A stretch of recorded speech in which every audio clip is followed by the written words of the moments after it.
सुभाष देसाई साहेब,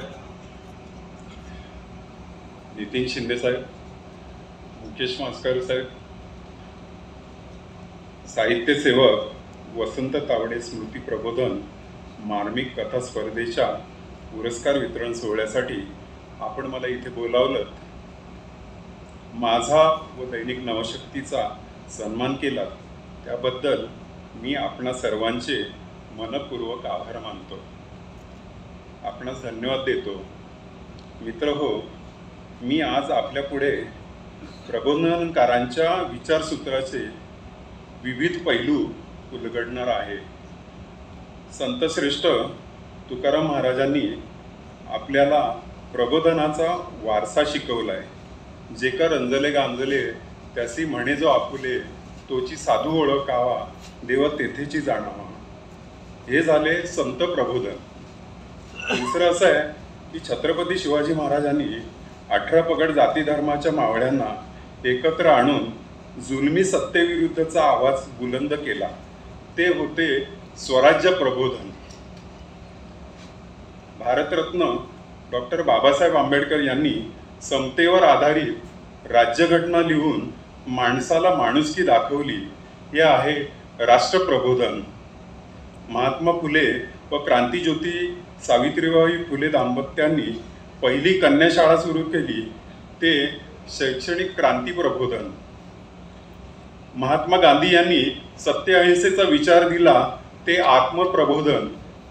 आणि प्रबोधनकार ठाकरे यांनी देवळाचा धर्म आणि धर्माची देवळे या पुस्तिकेमधून अनिष्ट रूढी परंपरा व जातीभेदावर जे असूड ओरडे, ते समाज प्रबोधन।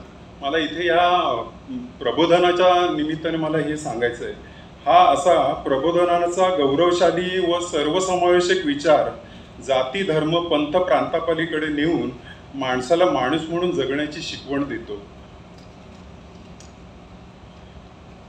आजकाल आपल्याला समाजात जाती धर्माच्या नावाखाली भांडणे लावण्यात येत असल्याचं पाहायला मिळतं। सत्तेसाठी सर्व काही चाललेलं आहे।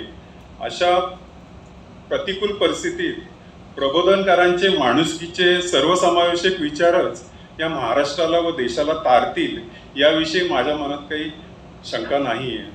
प्रबोधन गोरेगाव संस्थेचे कार्य जवळून पाहण्याची व त्यावर लिहिण्याची मला संधी मिळालेली आहे। याआधी इंडोर गेम्स इथले, आंतरराष्ट्रीय दर्जाचा स्विमिंग पूल, धनुर्विद्या कक्ष, रक्तपेढ्या, जनरिक औषधांची दुकानांची साखळी, हे सर्व उभं करून त्यातून मानवतेचा धर्म जपला गेलेला आहे। कारण हे कसं आहे, हे प्रबोधन संस्थेचं हे जे कार्य आहे ना, तर ते एक मोन्युमेंटल काम आहे आणि ते चिरकालीन टिकणारं असं आहे, हे मला इथे आवर्जून सांगायचं आहे। मराठी माणसाने उभारलेले रचनात्मक, संस्थात्मक, प्रबोधनात्मक सेवा कार्य चिरकालीन टिकणारे आहे। हे सर्व सेवा कार्य साऱ्या देशवासियांना सदैव प्रेरणा देत राहील।